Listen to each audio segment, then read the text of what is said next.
What if I told you the fastest way to destroy a multi-million-dollar cloud server Hmm. isn't actually by deleting its data? Right. It's by hacking the building's thermostat. Welcome to this deep dive. Ugh. Today, our mission is to shortcut your understanding of the, frankly, escalating AI-driven cyber threat landscape of 2026. Yeah, and it's a wild landscape right now. It really is. We're going to look at how the timeline of digital warfare has basically collapsed from days down to literal seconds, and, why the physical infrastructure of the internet is suddenly in the crosshairs. Plus, we'll get into exactly how the defense is automating to survive. It's a critical shift in perspective. Mm. We are rapidly moving out of a paradigm where humans fought humans over networks. Right. And we're entering a landscape where machines are fighting machines, and that often comes with very real physical consequences. Exactly. And to unpack all of this, we're pulling from a pretty intense stack of sources today. Yeah. We've got a mid-year 2026 breach report from CRN. We're bringing in some heavy legal and infrastructural analysis on data centers from Ano Sherman, and we'll be breaking down some highly technical endpoint recovery docs from Swimmage. A lot of ground to cover. Oh, for sure. Yeah. So let's just jump right in. I want to start with the CRN report because it paints a fairly, chaotic picture of the current cyber battlefield. Yeah. They keep throwing around this term mega breach. Yeah, that term pops up a lot. Right. But in a world where it feels like every single company has a data leak every other Tuesday, what does a mega breach actually look like right now? Well, the scale is really what makes it mega. We aren't talking about a few thousand credit cards getting swiped anymore. Okay. Take the extortion group Shiny Hunters, right, which the report highlights as the top threat actor right now. They were tied to over half of the year's confirmed mega breaches by, I think, May. Just by May. Wow. Yeah. And one of their major hits was the Instructure Canvas breach. That single incident exposed 275 million users across thousands of schools and universities. 275 million. That is just staggering. It's massive. But what I really want to understand is the engine behind this kind of volume. Because I saw in a source that Microsoft had a record-breaking patch Tuesday in June of 2026. They dropped fixes for over 200 vulnerabilities at once. 208, to be exact. Right, 208. So is the underlying code just getting that much worse? Or are the attackers just finding these flaws faster? It's absolutely the latter, and it all comes down to AI acceleration. Okay. There's a brilliant observation in the CRN piece from Dustin Childs over at Trend AI. He openly questions how many of those 208 Microsoft vulnerabilities were found or even generated by AI tools. Oh, wow. Generated by AI. Yeah, we've reached a point where attackers aren't just manually poking around in code to see what breaks. They're using AI for automated fuzzing at a scale we've never seen before. Okay, for those who might not be deep in the weeds on vulnerability discovery, what does automated fuzzing actually look like in practice? Think of fuzzing as throwing just massive amounts of random, unexpected data at a piece of software to see if it crashes or behaves weirdly. Kind of like throwing spaghetti at the wall to see what sticks. Exactly like that. But in the past, human researchers would guide this process, and it could take weeks to analyze a single application. Right. But now, an AI can autonomously analyze a massive software ecosystem, understand its entire architecture, and intelligently generate millions of highly specific, complex test cases per second. Millions per second. Millions. It finds microscopic flaws deep in the logic that a human would literally never spot. It's like, okay, think of it like an automated lockpicking machine. Oh, I like that analogy. Yeah, so the old days of hacking were like a burglar casing a castle, trying to pick a lock by hand, listening for the pins to drop one by one. Right, very slow, very manual. Exactly. But now this AI machine just rolls up to the castle door and tests millions of microscopic key combinations a second. If there's a fractional flaw in the metal of the lock, the machine mathematically guarantees it will find it. That's exactly it. But it actually gets worse when you look at how they weaponize patches. Wait, how do you weaponize a security patch? So when a vendor releases a patch, the AI can instantly analyze the delta. That's the difference between the old, vulnerable code and the new, patched code. Oh, so it works backwards. Yes. Within minutes, the AI understands exactly how the exploit works and automatically begins hunting for any system on the internet that hasn't applied the patch yet. So if you're slow to patch, you're immediately a target. Exactly. This is exactly why we saw such rapid, deep exploitation of the Cisco Catalyst SD-WAN systems and the Fortinet privilege escalation flaws that were mentioned in the report. Which perfectly contextualizes a quote from Dan Lorman at Presidio that really stuck with me. He said, "The time to respond is shrinking from days to hours to minutes to now seconds. Yep. Which leads me to a really tough question.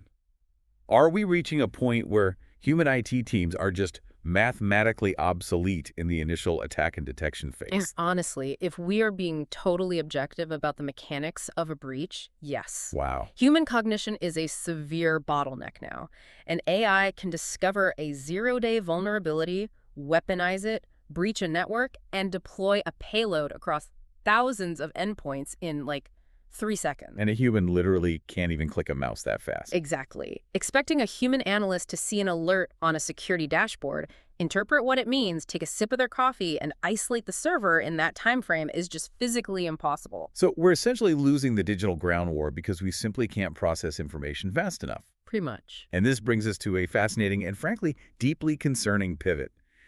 Because the digital defenses are failing at human speed, attackers are starting to bypass the software entirely. They're aiming at the physical world. Right. And this is where the A&O Shearman analysis on data centers becomes super critical to understand. It is. For decades, we've treated cyber threats as abstract, purely digital phenomena, you know? A file gets encrypted, a database gets copied. Yeah, it's just stuff on a screen. Right. But the A&O Shearman piece forces us to look at the physical reality of the AI computing boom. I always try to remind people we treat the cloud like it's this magical ether floating above us, but it's really just acres and acres of spinning metal sitting in massive hyper-cooled warehouses. Giant physical warehouses. Exactly. And the target surface is exploding. The source notes there are, 4,000 to 5,000 data centers in the U.S. alone? And over 2,000 in the EU. Right. And with that massive physical footprint comes a critical vulnerability. The A&O Shearman report makes this really vital distinction between IT, which is information technology that handles the data, and OT. Operational technology. Exactly. OT is the physical heartbeat of the building. It's the power distribution units, the building management systems, the industrial cooling systems. So the AC units, basically. Right. And hackers are realizing that you don't need to break through a highly secured, AI-monitored IT firewall to take a company offline. You just hack the OT system and turn off the air conditioning. Yes. But wait, hold on. Let me push back on this a little bit. We've known about OT vulnerabilities for years, especially after things like Stuxnet. Oh, sure. Aren't operational systems like the massive chillers and power grids, aren't they supposed to be strictly air-gapped from the public internet for exactly this reason?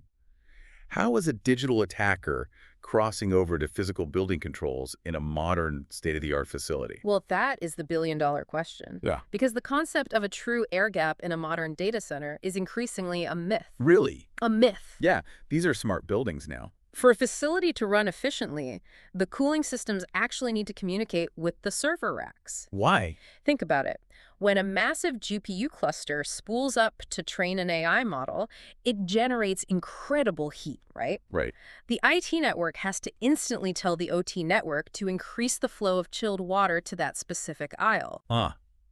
So because the servers need to tell the air conditioner to work harder, there is a literal digital bridge between the two systems. Exactly. The drive for energy efficiency actually created a huge vulnerability, and attackers exploit that bridge. They might come in through, say, a compromised API used by an HVAC vendor for remote predictive maintenance. Or maybe a vulnerability in the digital badge system used for physical access. Exactly. And once they are in the OT network, they don't care about stealing data. They care about destruction. Yep. The physical stakes outlined in the source are massive. They explicitly mention that compromising cooling controls can disrupt airflow and force emergency shutdowns. But let's take this to its logical, worst-case extreme. Could a purely digital attack theoretically cause a multi-million-dollar data center to physically melt down? It's actually a known, modeled risk scenario. Seriously? Yeah, imagine a synchronized attack. The threat actor breaches the OT network and overrides the temperature safety protocols in the chillers. Okay, so the AC is often locked. Right. Simultaneously, they launch a massive DDoS attack on the IT side to blind the monitoring systems and deliberately crank the servers to maximum processing capacity. So the servers are running red hot, and the air conditioning is completely dead. Exactly. And while thermal failsafes are supposed to trigger automatic physical shutdowns at a hardware level, what if the attackers have deep enough root access to bypass those firmware failsafes? The hardware would just keep running. It would rapidly overheat. You are looking at catastrophic hardware failure, melting components, and potentially a devastating fire, all triggered remotely via software. Which perfectly explains why our third topic is so urgent. Because if these physical meltdowns are moving from theoretical white papers to real-world financial liabilities, the regulatory landscape has to react. Oh, it's shifting aggressively. Right, because if a server farm melts down, someone has to pay for it, and regulators are making sure the facility operators can't just point fingers at their tenants anymore. Historically, data center operators relied heavily on tenant lease agreements to shield themselves. The classic not my problem clause. Exactly. They would essentially say, look, we just provide the steel cage, the power, and the cooling. If your server gets hacked, that's your cybersecurity problem. Right, which totally makes sense if it's just a software virus. But as we just discussed, the facility itself is now the weapon. It's like a commercial landlord trying to blame a renter because the building's concrete foundation collapsed. That is a great way to put it. You can't lease an apartment in a building that falls over and say, well, the tenant really should have secured their living room better. That's the exact shift in legal philosophy we're seeing right now. The A&O Sherman analysis points heavily to frameworks like the EU's NIS2 directive. Right, NIS2. NIS2 is a game changer because it legally recognizes that the data center operator owns the risk of the physical facility and its resilience. It mandates incredibly strict incident reporting. And I don't mean just a casual email saying, hey, we had a breach. No, the source says you have to report shortly after discovering a significant incident, and then you have to follow up with a deep root cause analysis on severity, impact, and remediation. Exactly. And more importantly, regulators are now demanding defined and proven RTO's recovery time objectives. Okay. They also expect operators to sustain what they call minimum viable operations during a live attack. Okay, let's pause on that because that sounds like a regulatory nightmare to actually enforce. It is not easy. How do organizations realistically prove their RTOs to regulators? Because you can't just take down a live data center running critical hospital databases or global logistics just to prove your backups work. Tenants would riot. They absolutely would. So how do you avoid just handing the regulator a piece of paper that says, yeah, sure, we can recover in 2 hours, just trust us? Well, the trust us era is over. To actually validate an RTO without taking down production, the operators have to utilize continuous monitoring and highly sophisticated live-fire drills. What does that look like? You build segregated enclaves, essentially digital twins of the environment, and you pump synthetic traffic into them. You actively rehearse failing over to immutable backups in an isolated sandbox. So you simulate the entire collapse and recovery off to the side, proving the machinery works without unplugging the real thing. Exactly. Because as the legal analysis Riley notes, you really don't want to discover your backups are corrupted or that your restoration process takes 5 days instead of 5 hours right in the middle of a live ransomware incident. Yeah, that would be a bad day. It also loops back to your point earlier about the air gap. NIS2 and similar regulations specifically call out the absolute necessity of IT and OT segregation. Regulators are demanding digital bulkheads so that if a software breach happens on a tenant's server, it cannot jump the gap and shut down the building's physical cooling. Okay, so let's synthesize where we are. We have AI-driven attacks moving in literal seconds, just overwhelming human cognition. We have physical data centers in the crosshairs, turning the cloud into a kinetic target. And we have regulators threatening massive penalties if you can't prove instant, reliable recovery. It's a lot of pressure. It is. If human hands are too slow to stop the breach and too slow to manually restore the systems, the defense has to automate the recovery itself. Which smoothly transitions us into our final segment, the automated antidote. Yes. And this is where the Swimmage documentation provides a really compelling look at the mechanics of modern defense. It really does. Swimmage illustrates a necessary paradigm shift from prevention to resilience. Okay, explain that.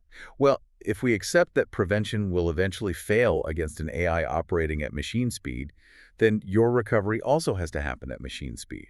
Their solution is centered entirely around automated zero-touch deployment at the endpoint level. The numbers in their documentation are wild. They talk about entirely rebuilding the operating system, restoring applications, and enforcing compliance in under 15 to 30 minutes, all without a human technician ever having to physically touch the keyboard. Right, it's completely automated. And this is crucial when you look back at the CRN article.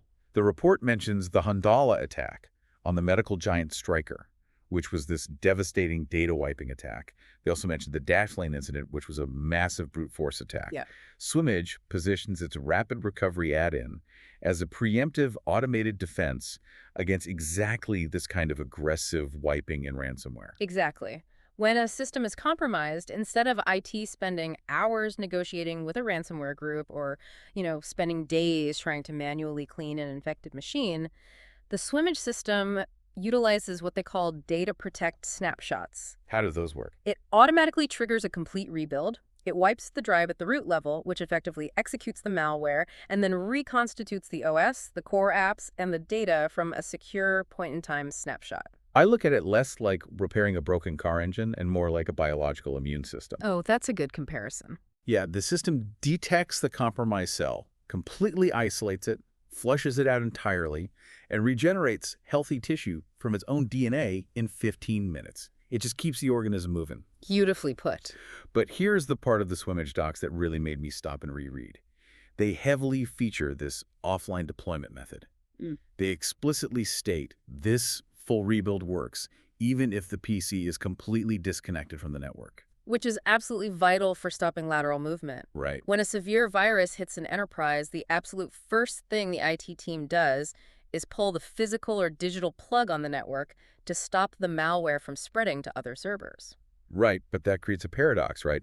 If your recovery tool requires a connection to the internet or, an Active Directory server to download a fresh Windows image and your security policies, but you've shut down the network to stop the virus, you're stuck. You can't reach the cure. Exactly, you're stranded. Swimmage solves this by embedding all the necessary files, the OS image, the applications, the policies, and the deployment engine itself locally on every single device ahead of time. So it's already there. Yes, it's stored in a secured, encrypted partition.